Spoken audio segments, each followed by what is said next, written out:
السلام علیکم ورحمۃ اللہ وبرکاتہ۔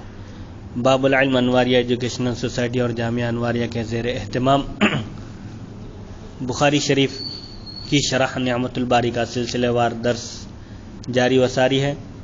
آج کی اس نشست کا آغاز حدیث نمبر 955 سے ہوتا ہے۔ بسم اللہ الرحمن الرحیم۔ حدثنا عثمان قال حدثنا جریر عن منصور عن الشعبی عن البراء بن عازب رضی اللہ عنہما قال خطبنا النبي صلى الله عليه وسلم يوم الأضحى بعد الصلاة فقال من صلى صلاتنا ونسك نسكنا فقد أصاب النسك ومن نسك قبل الصلاة فإنه قبل الصلاة ولا نسك له. فقال أبو بردة بن نيار خال البراء يا رسول الله فإني نسكت شاتي قبل الصلاة وعرفت أن اليوم يوم أكل وشرب وأحببت أن تكون شاتي أول ما يذبح في بيتي فذبحت شاتي وتغديت قبل أن آتي الصلاة. قال شاتك شات لحم. قال يا رسول الله فإن عندنا عناقا لنا جزاعة هي أحب إلي من شاتين أفتجزئ عني؟ قال نعم ولن تجزئ عن أحد بعدك. امام بخاری رحمۃ اللہ علیہ روایت کرتے ہیں، ہمیں عثمان نے حدیث بیان کی، انہوں نے کہا ہمیں جریر نے حدیث بیان کی منصور سے، وہ شعبی سے، وہ حضرت براء بن عازب رضی اللہ عنہ سے، انہوں نے بیان کیا کہ نبی کریم صلی اللہ علیہ وسلم نے عید الاضحیٰ کے دن نماز کے بعد ہمیں خطبہ دیا، پس آپ نے ارشاد فرمایا جس نے ہماری طرح نماز پڑھی اور ہماری قربانی کی اس نے صحیح عبادت کر لی، اور جس نے نماز عید سے پہلے قربانی کی وہ نماز سے پہلے ذبح کرنا ہے اور اس کی عبادت یعنی اس کی قربانی صحیح نہیں ہے۔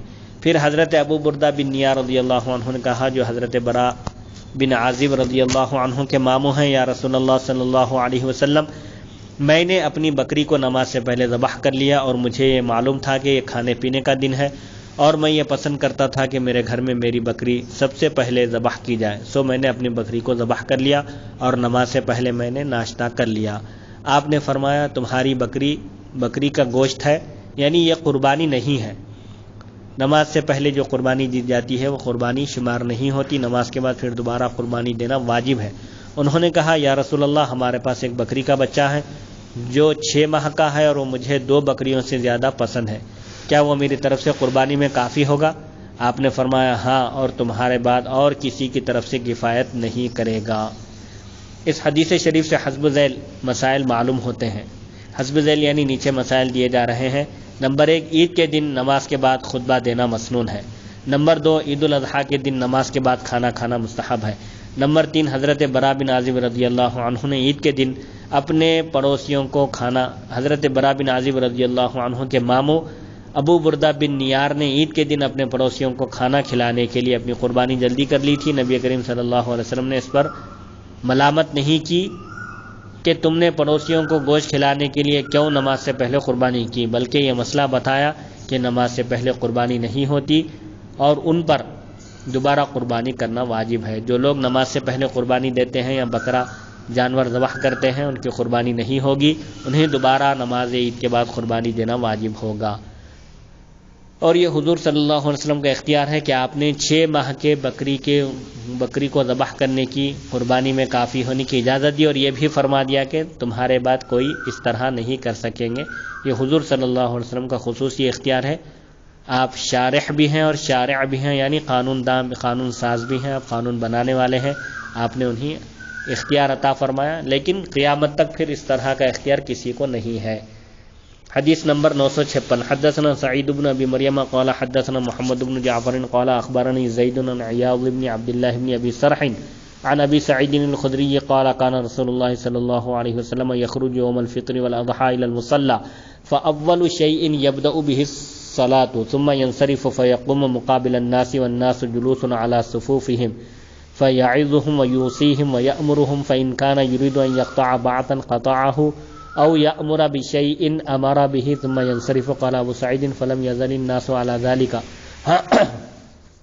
حتى خرجت مع مروان وهو امير المدينة في اضحى وفطر فلما اتينا المصلى اذا منبر بناه كثير بن الصلت فاذا مروان يريد ان يرتقيه قبل ان يصلي فجبذت بثوبه فجبذني فارتفع فخطب قبل الصلاة فقلت له غيرتم والله. فقال يا ابا سعيد قد ذهب ما تعلم. فقلت ما اعلم والله خير مما لا اعلم. فقال ان الناس لم يكونوا يجلسون لنا بعد الصلاة فجعلتها قبل الصلاة. بغیر ممبر کے عیدگاہ کی طرف نکلنے کا بیان.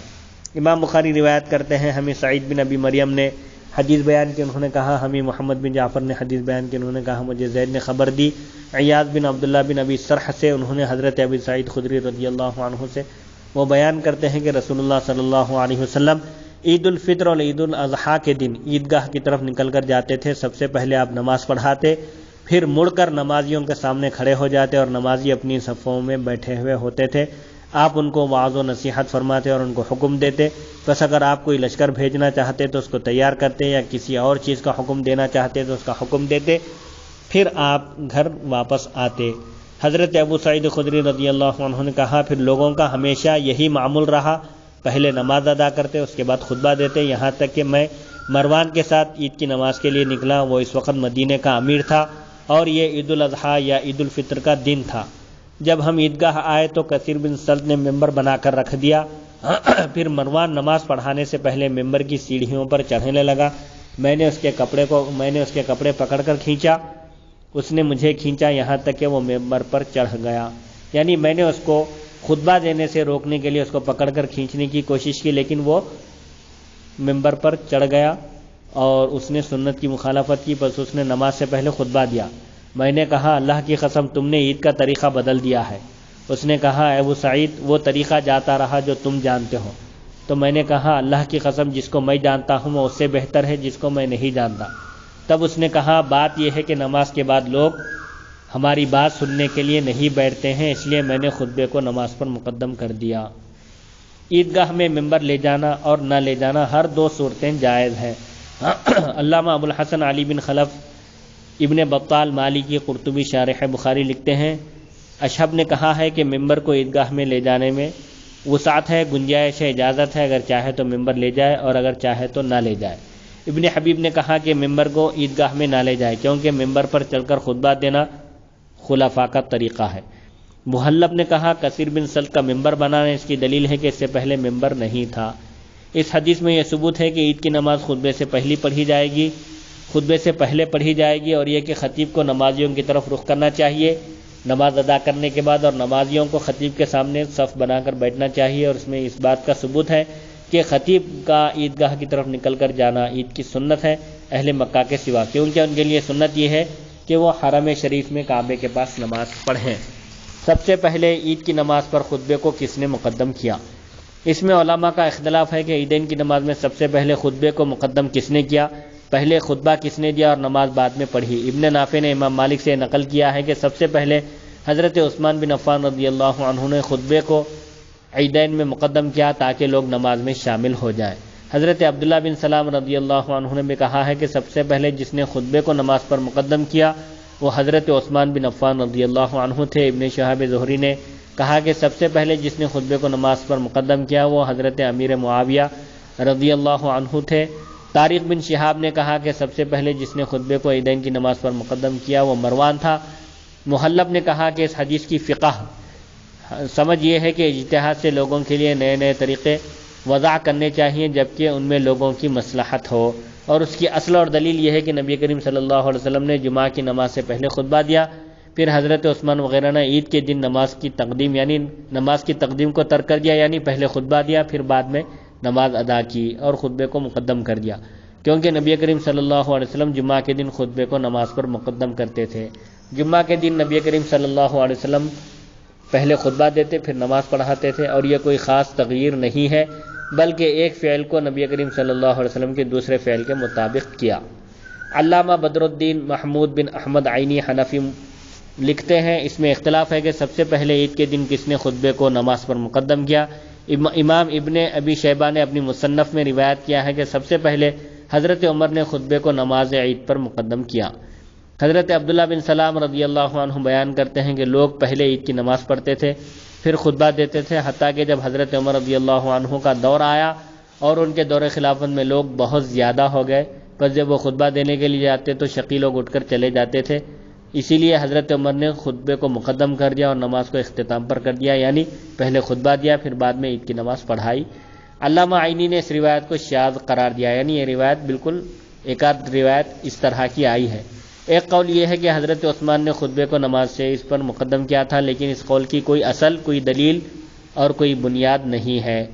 قاضی عیاض مالکی رحمۃ اللہ علیہ نے کہا کہ سب سے پہلے حضرت امیر معاویہ رضی اللہ عنہ نے خطبے کو نماز عید پر مقدم کیا تھا۔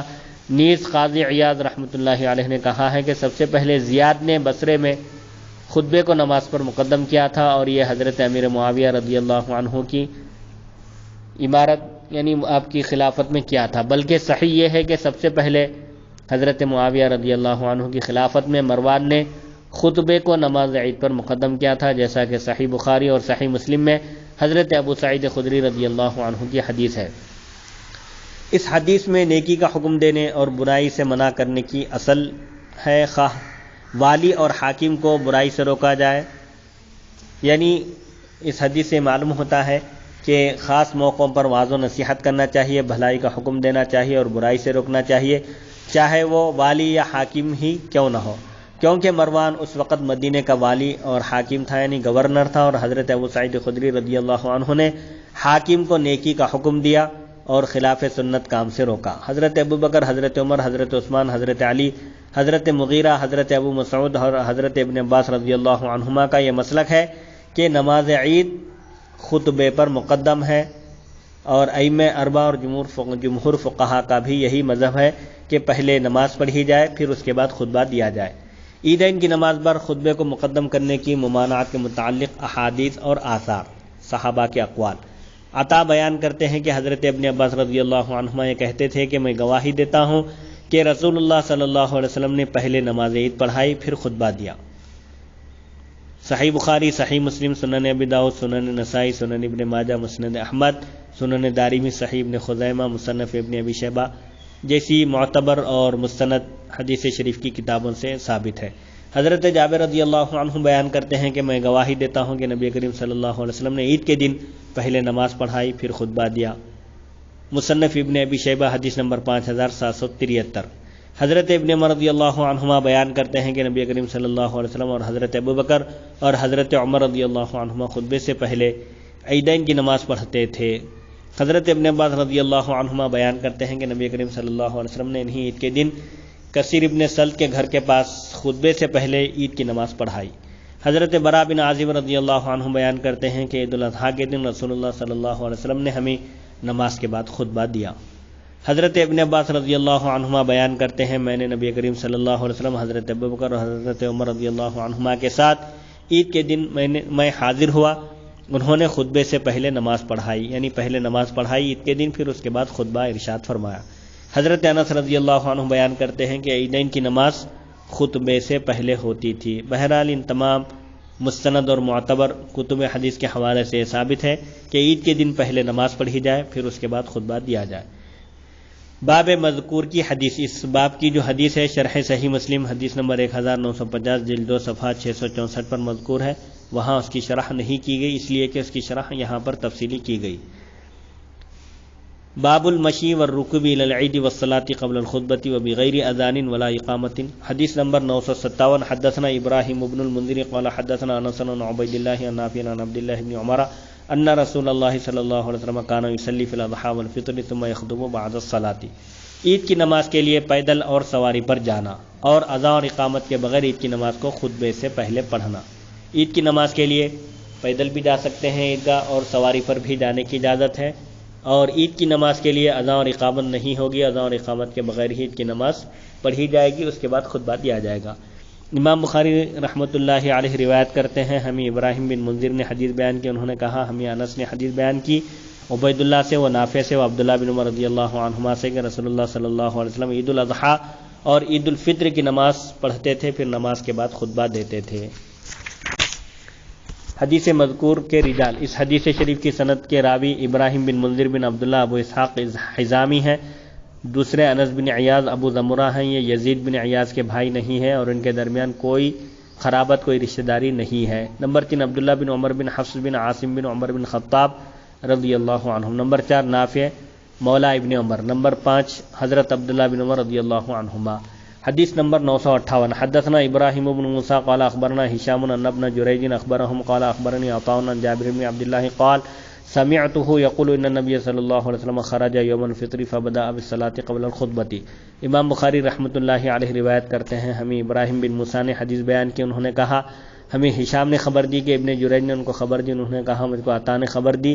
حضرت جابر بن عبداللہ رضی اللہ عنہما سے انہوں نے بیان کیا کہ میں نے حضرت ابن عباس رضی اللہ عنہما کو یہ کہتے ہوئے سنا کہ نبی کریم صلی اللہ علیہ وسلم عید الفطر کے دن نکلے، پس آپ نے خطبے سے پہلے عید کی نماز پڑھائی۔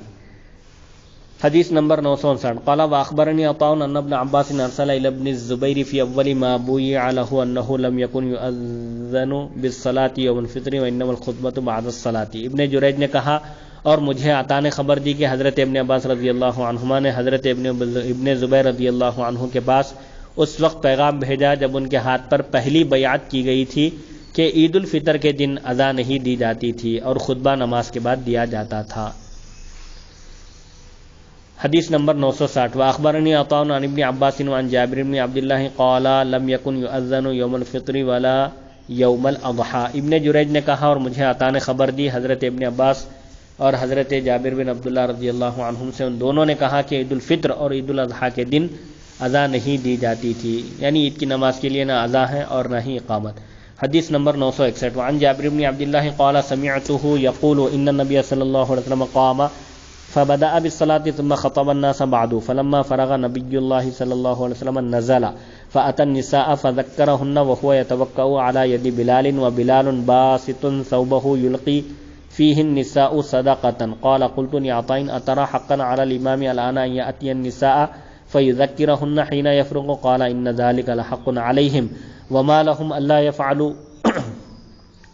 اور حضرت جابر بن عبداللہ رضی اللہ عنہ سے روایت ہے کہ میں نے حضرت ابن عباس رضی اللہ عنہما کو یہ کہتے ہوئے سنا کہ نبی کریم صلی اللہ علیہ وسلم کھڑے ہیں اور آپ نے نماز سے ابتدا کی، یعنی عید کے دن آپ نے پہلے نماز پڑھی، پھر اس کے بعد لوگوں کو خطبہ دیا۔ پھر جب اللہ کے نبی صلی اللہ علیہ وسلم خطبے سے فارغ ہوئے تو آپ ممبر سے اترے، پھر خواتین کے پاس تشریف لے گئے، پس آپ نے ان کو نصیحت کی اور اس وقت آپ نے حضرت بلال رضی اللہ عنہ کے ہاتھ پر ٹیک لگائی ہوئی تھی اور حضرت بلال رضی اللہ عنہ نے اپنا کپڑا پھیلایا ہوا تھا اور خواتین اس میں صدقہ ڈال رہی تھی، یعنی حضور صلی اللہ علیہ وسلم نے خواتین کو صدقے کی، زکوٰۃ کی، آپ نے اللہ کی راہ میں خرچ کرنے کی ترغیب دی، تو خواتین جو اس وقت ان کے پاس موجود تھا، میسر تھا، وہ کان کے بالیاں، سونا وغیرہ نکال کر وہ حضرت بلال رضی اللہ عنہ کے رومال میں ڈال رہی تھی۔ ابن جریج کہتے ہیں میں نے عطا سے پوچھا کیا اب بھی امام پر واجب ہے کہ وہ خطبے سے فارغ ہونے کے بعد خواتین کے پاس جائے اور ان کو نصیحت کرے؟ عطا نے کہا بے شک یہ ان پر واجب ہے، ان پر حق ہے، اور ان کو کیا ہوا کہ جو وہ ایسا نہیں کرتے، یعنی ایسا کرنا چاہیے خطبہ کو۔ حضور صلی اللہ علیہ وسلم کے زمانے میں خواتین بھی عید کی نماز کے لیے عیدگاہ کو جاتی تھی، تو بہرحال اس وقت کے لحاظ سے اس وقت حضور صلی اللہ علیہ وسلم خواتین کے پاس جا کر آپ نے ان کو نصیحت فرمائی اور اللہ کے عذاب سے ان کو ڈرایا اور اللہ کی راہ میں خرچ کرنے کی ترغیب دی، تو انہوں نے اسی وقت جو ان کے پاس موجود تھا، میسر تھا، وہ اللہ کی راہ میں انہوں نے خیرات کیا۔ حدیث مذکور کے رجال، یعنی اس حدیث شریف کی سند میں جو راوی آئے ہیں، ابراہیم بن موسیٰ بن یزید تمیمی فرہ، ابو اسحاق رازی، نمبر 2 ہشام بن یوسف ابو عبد الرحمن صنعانی یمانی، یہ 197 ہجری میں یمن میں فوت ہو گئے تھے۔ نمبر 3 عبد الملک بن عبد العزیز بن جریج، نمبر 4 عطاء بن ابی رباح، نمبر 5 حضرت جابر بن عبداللہ رضی اللہ عنہما، نمبر 6 حضرت عبداللہ بن عباس رضی اللہ عنہما، نمبر 7 حضرت عبداللہ بن زبیر رضی اللہ عنہما۔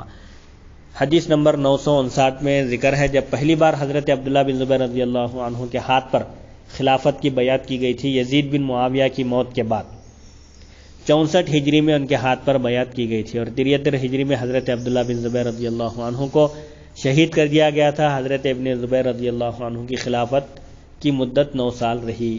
عید کی نماز پڑھنے کے لیے پیدل یا سوار ہو کر جانے میں فقہا کے مذاہب۔ علامہ ابو الحسن علی بن خلف ابن بطال مالکی قرطبی شارح بخاری لکھتے ہیں علماء کے نزدیک عیدین کی نماز میں سنت یہ ہے کہ عیدگاہ کو پیدل جائیں، کیونکہ اس میں تواضع ہے، اور سوار ہو کر سواری پر سوار ہو کر جانا مباح ہے۔ اس باب کی احادیث میں ایسی کسی حدیث کا ذکر نہیں ہے جس میں عیدگاہ کی طرف سوار ہو کر جانے کا ذکر ہو، اور زر نے حضرت عمر بن خطاب رضی اللہ عنہ سے نقل کیا کہ وہ عید الفطر کو پیدل جاتے تھے، اور حضرت علی بن ابی طالب رضی اللہ عنہ سے مروی ہے کہ سنت یہ ہے کہ عید کے دن عیدگاہ کی طرف پیدل جائے، امام مالک، امام شافعی، امام احمد اور فقہا کی ایک جماعت کے نزدیک یہ مستحب ہے، یعنی عیدگاہ کو پیدل جانا مستحب ہے۔ امام مالک نے کہا ہم پیدل جاتے ہیں جب ہمارے مکان قریب ہوتے ہیں، اور جس کا مکان دور ہو اگر وہ سوار ہو کر جائے تو اس میں کوئی گناہ نہیں ہے۔ حسن بصری عید کے دن سوار ہو کر جاتے تھے، اور ابراہیم نخعی نے عیدین اور جمعہ کے دن سوار ہو کر جانے کو مکروہ قرار دیا ہے۔ رہا نماز عید کو خطبے سے پہلے پڑھنا، تو اس پر متقدمین اور متاخرین علماء کا اجماع ہے، ما سوا بنو امیہ کے، وہ خطبہ نماز سے پہلے دیتے تھے اور اس کی تفصیل پہلے گزر چکی ہے۔ اس حدیث سے یہ بھی معلوم ہوا کہ نماز عید کے لیے اذان اور اقامت نہیں ہوتی، اور یہ فقہا کی ایک جماعت کا قول ہے، اور شعبی اور حکم اور ابن سیرین نے کہا عیدین کے دن اذان دینا بدعت ہے۔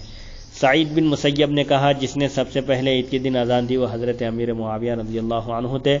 حسین نے کہا سب سے پہلے عید کے دن زیاد نے اذان دی تھی۔ علامہ عینی نے لکھا ہے یہ کام سب سے پہلے ہشام نے کیا۔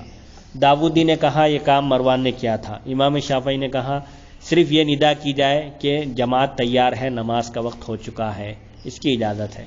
باب مذکور کی احادیث شرح صحیح مسلم 1949 1942 تا 1949 جلد 2 صفحہ 662 تا 64 پر مذکور ہے، وہاں ان احادیث کی شرح نہیں کی گئی۔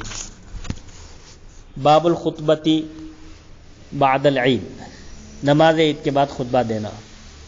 حدیث نمبر 962 حدثنا ابو عاصم قال اخبرنا ابن جریج قال اخبرني الحسن بن مسلم عن طاووس عن ابن عباس قال شهدت العيد مع رسول الله صلى الله عليه وسلم وابي بكر وعمر وعثمان رضی اللہ عنہم فكلهم كانوا يصلون قبل الخطبة۔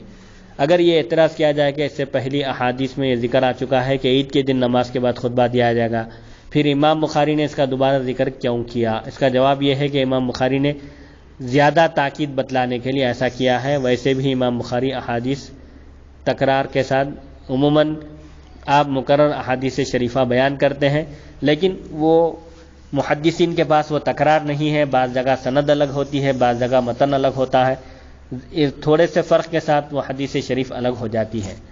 امام بخاری روایت کرتے ہیں ہمیں ابو عاصم نے حدیث بیان کی، انہوں نے کہا ہمیں ابن جریج نے خبر دی، انہوں نے کہا مجھے حسن بن مسلم نے خبر دی، طاووس سے وہ حضرت ابن عباس رضی اللہ عنہما سے انہوں نے بیان کیا، میں عید کے دن رسول اللہ صلی اللہ علیہ وسلم اور حضرت ابوبکر، حضرت عمر اور حضرت عثمان رضی اللہ عنہم کے پاس حاضر تھا، وہ سب خطبے سے پہلے نماز پڑھتے تھے۔ اس حدیث کی شرح کے لیے صحیح بخاری حدیث نمبر 952 ملاحظہ فرمائے۔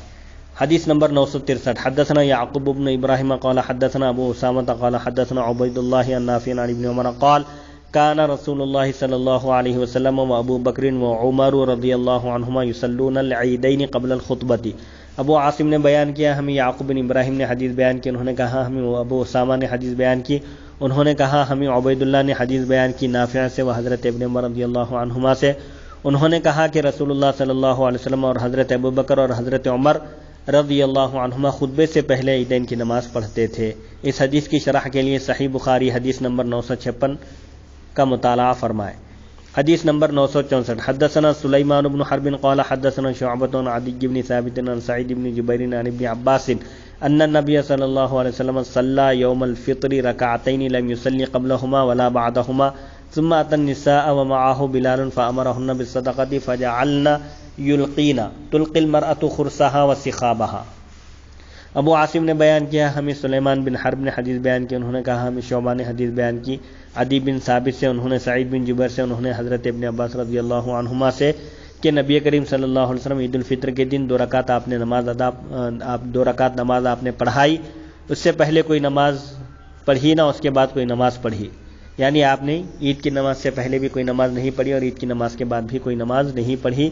پھر آپ خطبے کے بعد خواتین کے پاس تشریف لے گئے، اس وقت آپ کے ساتھ حضرت بلال رضی اللہ عنہ تھے، آپ نے خواتین کو نصیحت کی، صدقہ کرنے کا حکم دیا، پھر خواتین حضرت بلال رضی اللہ عنہ کے بعد جو کپڑا تھا اس میں ڈالتی تھی، خواتین اس میں اپنی بالیاں اور ہار نکال کر ڈالتی تھی۔ حضور صلی اللہ علیہ وسلم نے انہیں صدقے کی ترغیب دی، اللہ کی راہ میں خیرات کرنے اور اللہ کی راہ میں خرچ کرنے کی جب آپ نے ان کو ترغیب دی اور انہیں حکم دیا تو وہ اپنے پاس موجود جو بھی اس وقت میسر تھا، کانوں میں جو بالیاں پہنی ہوئی تھی وہ اتار کر اور ہار اتار کر انہوں نے اللہ کی راہ میں دے دیا۔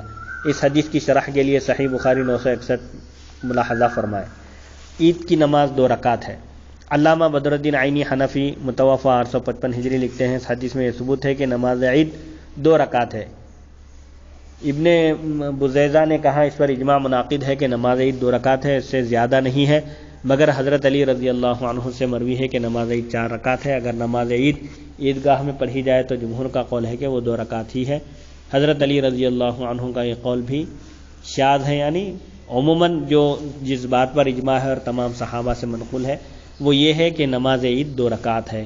نماز عید سے پہلے اور بعد نفل پڑھنے کے متعلق فقہا کا اختلاف، عید کی نماز سے پہلے نوافل پڑھے جا سکتے ہیں یا نہیں، اور اسی طرح عید کی نماز کے بعد بھی نوافل پڑھے جا سکتے ہیں یا نہیں، اس سلسلے میں فقہا کا اختلاف ہے۔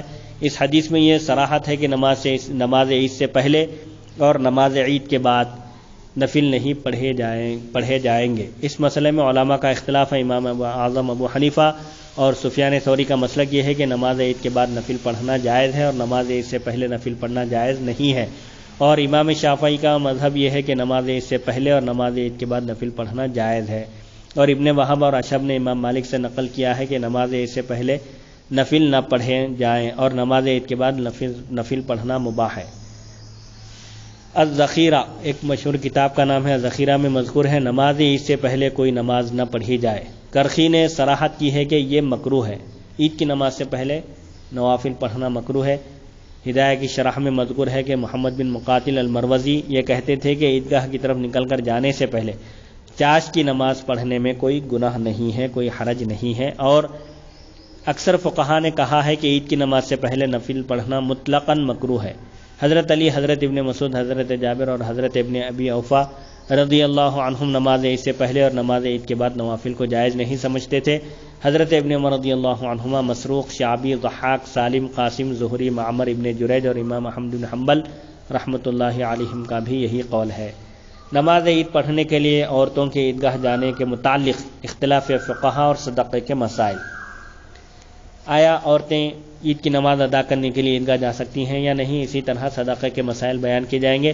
اس حدیث میں یہ ثبوت بھی ہے کہ نبی کریم صلی اللہ علیہ وسلم عید کا خطبہ دینے کے بعد خواتین کے پاس وعظ و نصیحت کے لیے تشریف لے جاتے تھے اور ان کو صدقہ دینے کا حکم دیتے تھے، اور اس حدیث میں خواتین کو وعظ کرنے کا اور ان کو صدقہ دینے کی ترغیب کا استحباب ہے، یعنی عید کے خطبے کے بعد خواتین کو وعظ و نصیحت کرنا اور ان کو صدقے کی ترغیب دینا مستحب ہے، اور یہ اس وقت مستحب ہے جب وعظ کرنے والے عالم اور وعظ سننے والی خواتین پر کسی فساد یا گناہ کا خطرہ نہ ہو۔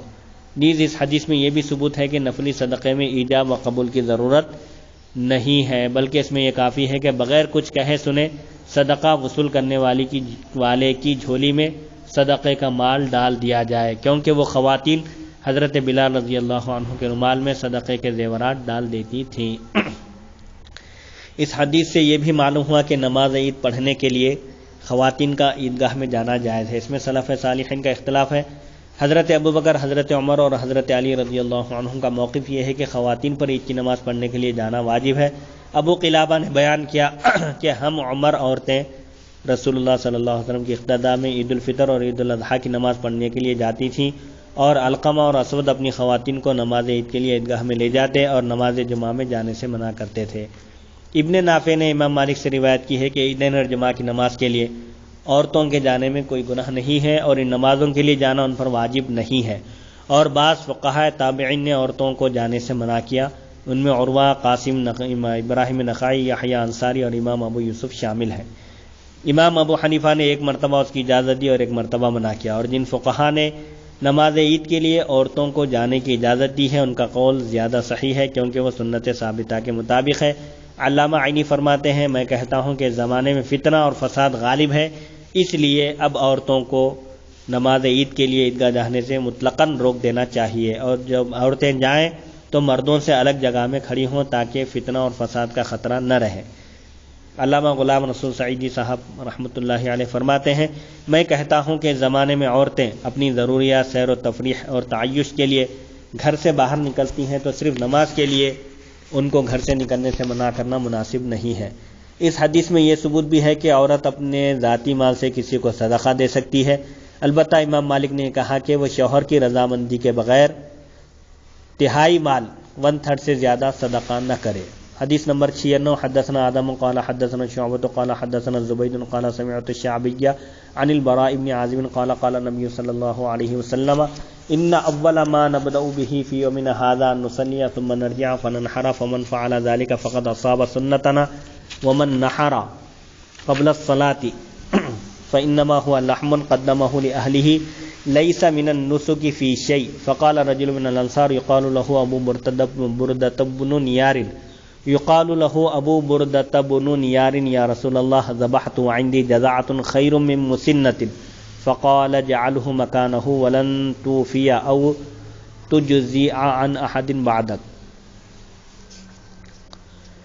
امام بخاری رحمۃ اللہ علیہ روایت کرتے ہیں ہمیں آدم نے حدیث بیان کی، انہوں نے کہا ہمیں شعبہ نے حدیث بیان کی، انہوں نے کہا ہمیں زبید نے حدیث بیان کی، انہوں نے کہا میں نے شعبی سے سنا، وہ حضرت براء بن عازب رضی اللہ عنہ سے روایت کی، انہوں نے بیان کیا کہ نبی کریم صلی اللہ علیہ وسلم نے فرمایا ہم آج کے اس دن جس کام کو سب سے پہلے کرتے تھے وہ یہ ہے کہ ہم نماز پڑھتے ہیں، یعنی سب سے پہلے عید کی نماز ادا کرتے ہیں، پھر ہم لوٹ جاتے ہیں، پھر ہم نحر قربانی کرتے ہیں. جس نے یہ کام کیا یعنی عید کے دن پہلے نماز ادا کیا، اس کے بعد قربانی کی، اس نے ہماری سنت کو پا لیا، اس نے ٹھیک کام کیا. اور جس نے نماز سے پہلے قربانی کر لی تو وہ صرف گوشت ہے جس کو اس نے اپنے گھر والوں کے لیے پہلے ذبح کر دیا ہے، اس کا عبادت سے کوئی تعلق نہیں ہے، اس کا عبادت میں کوئی حصہ نہیں ہے، یعنی اس کی قربانی نہیں ہوگی. پھر انصار میں سے ایک شخص کھڑے ہوئے جن کا نام ابو بردہ بن نیار تھا، انہوں نے کہا یا رسول اللہ صلی اللہ علیہ وسلم میں نماز سے پہلے ذبح کر چکا ہوں اور میرے پاس 6 ماہ کا بکری کا بچہ ہے جو 1 سال کے بکرے سے زیادہ بہتر یعنی فربا اور موٹا تازہ ہے. آپ نے فرمایا اسے اس کی جگہ ذبح کر دو، یعنی نماز کے بعد اب پھر دوبارہ قربانی دو اور تمہارے بعد وہ کسی اور کے لیے کافی نہیں ہوگا. یعنی 6 ماہ کا بکرا اگر کوئی قربانی دے تو اس کی قربانی نہیں ہوگی، بکرے کے لیے 1 سال کا ہونا شرط ہے. اس حدیث شریف کی شرح کے لیے صحیح بخاری حدیث نمبر 951 ملاحظہ فرمائے. باب ما یکرہ من حمل السلاح فی العید والحرم، عید کے دن اور حرم شریف میں ہتھیار اٹھانا مکروہ ہے. وقال الحسن نہوا ان يحملوا السلاح یوم عید الا ان يخافوا عدوا. حسن بصری رحمۃ اللہ علیہ نے فرمایا مسلمانوں کے سے منع کیا گیا تھا کہ وہ عید کے دن ہتھیار اٹھائیں سوائے اس کے کہ انہیں دشمن کا خطرہ ہو. اس تخریج کی اصل یہ حدیث ہے. ضحاک بن مزاحم بیان کرتے ہیں کہ رسول اللہ صلی اللہ علیہ وسلم نے عید کے دن ہتھیار نکالنے سے منع فرمایا سوا اس صورت کے کہ تمہیں کسی دشمن کا خطرہ ہو تو پھر تم ہتھیار نکال سکتے ہو، اپنے ساتھ رکھ سکتے ہو. حدیث نمبر 966 حدثنا زکریا ابن یحییٰ ابو السکینی قال حدثنا المحاربی قال حدثنا محمد بن سوقة عن سعید بن جبیر قال كنت مع ابن عمر حين اصابه سنان الرمح في اخمص قدمه فلزقت قدمه بالركاب فنزلت فنزعتها وذلك بمنى فبلغ الحجاج فجعل يعوده فقال الحجاج لو نعلم من أصابك. فقال ابن عمر أنت أصبتني. قال وكيف؟ قال حملت السلاح في يوم لم يكن يحمل فيه وأدخلت السلاح الحرم ولم يكن السلاح يدخل الحرم. امام بخاری رحمۃ اللہ علیہ روایت کرتے ہیں ہمیں زکریا بن یحییٰ ابو السکین نے حدیث بیان کی، انہوں نے کہا ہمیں محارب نے حدیث بیان کی، انہوں نے کہا ہمیں محمد بن سوقہ نے حدیث بیان کی. سعید بن جبیر سے انہوں نے بیان کیا میں اس وقت حضرت ابن عمر رضی اللہ عنہما کے ساتھ تھا جب نیزے کی نوک ان کے پیر کے تلوے میں چبھ گئی تھی. ان کا پیر رکاب کے ساتھ یعنی جس سواری پر وہ سوار تھے اس کے رکاب کے ساتھ چپک گیا، پس میں سواری سے اترا اور ان کے پیر کو رکاب سے نکالا. یہ واقعہ منی میں پیش آیا تھا. حجاج بن یوسف کو جب یہ خبر پہنچی تو وہ آپ کی عیادت کے لیے آیا. حجاج نے کہا کاش ہم کو پتہ چل جاتا کہ کس نے آپ کو نیزہ چبھویا ہے. حضرت ابن عمر رضی اللہ عنہما نے فرمایا تم نے نیزہ چبھویا ہے. حجاج نے پوچھا وہ کیسے؟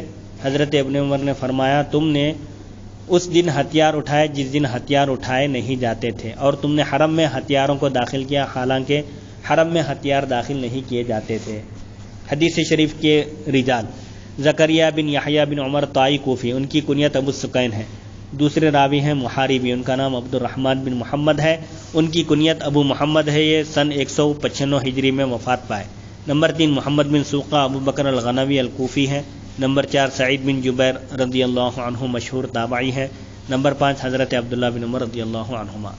حضرت ابن عمر رضی اللہ عنہما کے تلوے میں نیزے کی نوک چبھونے میں حجاج بن یوسف کا کردار. اس حدیث میں حجاج بن یوسف کا ذکر ہے. اس کا نام حجاج بن یوسف ثقفی ہے، قبیلہ ثقیف سے تعلق رکھتا ہے. یہ اس وقت حجاز کا امیر تھا.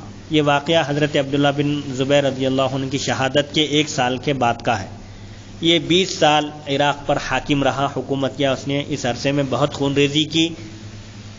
مورخین کے بیان کے مطابق اس نے بغیر جنگ کے تقریباً 1,20,000 لوگوں کا قتل کیا اور اللہ کے حرم میں فتنہ اور فساد برپا کیا، اور اس نے بہت فتنہ اور فساد برپا کیا. یہ 95 ہجری میں واسط میں مر گیا اور وہیں دفن کیا گیا. اس کی قبر کا نشان مٹ گیا اور اس کو پانی بہا کر لے گیا. حجاج بن یوسف جو بہت ظالم اور سخت دلی میں مشہور تھا، قبیلہ ثقیف کا، اور اموی دور میں یہ حجاز کا گورنر رہا.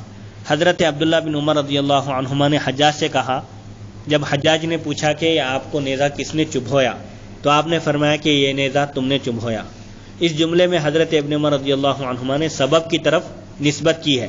حجاج بن یوسف نے نیزہ نہیں چبھویا، لیکن اس نے عید کے دنوں میں اور حرم شریف میں نیزہ اٹھا کر لے جانے سے منع کیا گیا تھا، کیونکہ اس دوران اس کی وجہ سے چلنے والوں کو نیزہ چبھ سکتا ہے، نقصان پہنچ سکتا ہے. اسی لیے حضور صلی اللہ علیہ وسلم نے منع فرمایا تھا. لیکن حجاج بن یوسف نے ان دنوں میں بھی ہتھیاروں کے ساتھ چلنے کا اپنی فوج کو حکم دیا، جس کی وجہ سے حضرت ابن عمر رضی اللہ عنہما کے تلوے میں ایک نیزہ چبھ گیا تھا. کتاب الانصاب میں ذکر ہے کہ خلیفہ عبد الملک بن مروان نے حجاج کی طرف لکھا تھا کہ تم حضرت عبداللہ بن عمر رضی اللہ عنہما کی کسی بات میں بھی مخالفت نہ کرنا. یہ حکم حجاج پر دشوار گزرا. اس نے ایک آدمی کو حکم دیا کہ وہ نیزے کو زہر آلود کرے اور اس کو حضرت ابن عمر رضی اللہ عنہما کے پیر کے تلوے میں چبھو دے. اس زہر آلود زخم کی وجہ سے حضرت ابن عمر رضی اللہ عنہما کئی دن تک بیمار رہے. بالآخر 74 ہجری میں یہ جلیل القدر اور مشہور صحابی انتقال فرما گئے. حجاج نے کہا کیسے، یعنی جب حجاج نے پوچھا کہ یہ نیزہ آپ کے پیر میں کیسے چبھ گیا، تو آپ نے فرمایا کہ تم نے چبھویا، یعنی میں نے آپ کے تلوے میں نیزے کی نوک کیسے چبھوئی. حضرت ابن عمر نے فرمایا تم نے عید کے دن لوگوں کو حرم میں ہتھیار لے جانے کی اجازت دے دی، جس کی وجہ سے کسی کو یہ موقع ملا کہ وہ میرے تلوے میں نیزہ چبھوئے، تو اس کا سبب تم بنے. اور تم نے 2 وجہ سے سنت کی مخالفت کی. تم نے عید کے دن اور حرم میں ہتھیار لے جانے کی اجازت دی، حالانکہ اس دن اور اس جگہ میں رسول اللہ صلی اللہ علیہ وسلم نے ہتھیار لے جانے سے منع فرمایا. البتہ اگر دشمن کا خوف خطرہ ہو تو ایسی صورت میں ہتھیار ساتھ رکھنے کی آپ نے اجازت دی. جس طرح عید کے دن اور حرم میں ہتھیار لے جانا منع ہے، عید کے دن مجمع زیادہ ہوتا ہے، اسی طرح جس دن اور جس جگہ میں لوگوں کا ازدحام ہو، ہجوم ہو، وہاں بھی ہتھیار لے جانا منع ہے. یعنی مومن کو بلا وجہ خوف زدہ کرنا درست نہیں ہے. یعنی بغیر غلاف کے جو ہتھیار کھلا ہوا جیسے تلوار ہو اور نیام میں نہ ہو، کھلا ہوا ہتھیار کسی مسلمان کو کہیں زخمی نہ کر دے. ہاں اگر ہتھیار غلاف اور میان میں ہو تو پھر ان کو لے جانا جائز ہے. ہتھیار لے کر چلنے کی ممانعت کے باوجود مسلمانوں کی موجودہ روش. آج کل نیزوں، تلواروں اور تیروں کا دور تو نہیں ہے، لیکن پستول اور بندوق کا اور ٹی ٹی اور کلاشنکوف کا دور ہے، اور لوگ برسر عام ان ہتھیاروں کو لے کر گھومتے ہیں. شادی بیاہ کے موقع پر اور تہواروں پر، فیسٹیولز پر اور نئے سال کی آمد پر بے تحاشا فائرنگ کرتے ہیں، جس کی زد میں آ کر کئی بے قصور لوگ ہلاک ہو جاتے ہیں، اور لوگ اپنے سیاسی مخالفوں کو برسر عام قتل کرتے ہیں. حکومت کی طرف سے اس کے خلاف کارروائی کے اعلانات کیے جاتے ہیں، لیکن ان اعلانات پر عمل نہیں ہوتا، کیونکہ فائرنگ کرنے والے بہت اثر و رسوخ والے اور مضبوط پارٹی سے تعلق رکھنے والے ہوتے ہیں. اور اب فائرنگ تو معمولی بات ہے. مساجد، مدارس اور بڑے بڑے جلسہ گاہوں میں بم دھماکے کیے جاتے ہیں اور سینکڑوں لوگ لقمہ اجل بن جاتے ہیں اور کوئی مجرم پکڑا نہیں جاتا. چند دن اس ظلم کے خلاف کارروائی کی بازگشت یعنی آواز، نعرے اور احتجاج سنائی دیتی رہتی ہے، پھر سب کچھ طاق نسیان یعنی سب کچھ بھلا دیا جاتا ہے، طاق نسیان کی نظر ہو جاتا ہے. ہاں اگر صدر مملکت یا وزیر اعظم کے خلاف دہشت گردی کی کارروائی ہو تو پھر مجرم پکڑ لیے جاتے ہیں اور ان کو سزا بھی ہوتی ہے. پچھلے سال کے 12 ربیع الاول، یہ غالباً پاکستان کا واقعہ حضرت بیان کر رہے ہیں کہ پچھلے سال کے 12 ربیع الاول سن 1426 ہجری کو نشتر پارک کراچی میں عید میلاد النبی صلی اللہ علیہ وسلم کے عظیم جلسہ عام میں اسٹیج پر بم دھماکہ کیا گیا، جس میں 50-60 جلیل القدر اپنے وقت کے علماء شہید ہو گئے. ان میں میرا بھانجا سید کاشف علی بھی شہید ہو گیا. اور سینکڑوں زخمی ہو گئے، لیکن کوئی مجرم گرفتار نہیں ہوا۔ نبی کریم صلی اللہ علیہ وسلم نے ارشاد فرمایا تیر کی نوک کو پکڑ کر رکھو، کہیں اسے کوئی مسلمان زخمی نہ ہو جائے۔ یہ جبکہ اب مسلمان کھلے عام دوسرے مسلمانوں کو ناحق قتل کر رہے ہیں، یہ بڑے افسوس کی اور توجہ دینے کی بات ہے۔ حدیث نمبر 967 نیا باب شروع ہو رہا ہے۔ حدثنا احمد بن يعقوب قال حدثنا اسحاق بن سعيد بن عمرو بن سعيد بن العاص عن ابيه قال دخل الحجاج على ابن عمر وانا عنده فقال كيف هو فقال صالح فقال من اصابك قال اصابني من امر بحمل السلاح في يوم لا يحل فيه حمله يعني الحجاج۔ امام بخاری رحمۃ اللہ علیہ روایت کرتے ہیں ہمیں احمد بن یعقوب نے حدیث بیان کی، انہوں نے کہا مجھے اسحاق بن سعید بن عمرو بن سعید بن عاص نے حدیث بیان کی اپنے والد سے، خود انہوں نے کہا جس وقت حجاج حضرت ابن عمر رضی اللہ عنہما کے پاس آیا عیادت کے لیے، اس وقت میں بھی ان کے پاس تھا، بس اس نے پوچھا وہ کیسے ہیں؟ حضرت ابن عمر نے کہا وہ ٹھیک ہیں۔ اس نے پوچھا آپ کو یہ نیزہ کس نے چبھویا؟ حضرت ابن عمر رضی اللہ عنہما نے فرمایا مجھے یہ نیزہ اس شخص نے چبھویا ہے جس نے اس دن یعنی عید کے دن ہتھیار اٹھانے کی اجازت دی، حکم دیا، جس دن ہتھیار اٹھانا جائز نہیں ہے، یعنی حجاج نے۔ حجاج چونکہ سبب بنا، عید کے موقع پر جہاں ازدحام ہو ہجوم ہو وہاں پر ہتھیار لے جانے کی اجازت نہیں ہے۔ اسلام امن اور سلامتی کا مذہب ہے، وہ کسی کو بھی بلا وجہ خوف زدہ کرنے اور انہیں ہراساں کرنے کی قطعاً اجازت نہیں دیتا۔ انشاءاللہ حدیث نمبر 968 سے اگلی نشست میں عید کی نماز کے لیے جلد روانہ ہونے کا بیان ہے، اس انشاءاللہ اگلی نشست میں وہاں سے ہم آغاز کریں گے۔ اللہ تعالیٰ سے دعا ہے کہ وہ ہم کو سننے اور سنانے سے زیادہ احکام شریعت پر عمل کرنے کی توفیق عطا فرمائے۔ وصلی اللہ تعالیٰ علی خیر خلقہ سیدنا محمد وآلہ وصحبہ اجمعین، الحمدللہ رب العالمین۔ میری آواز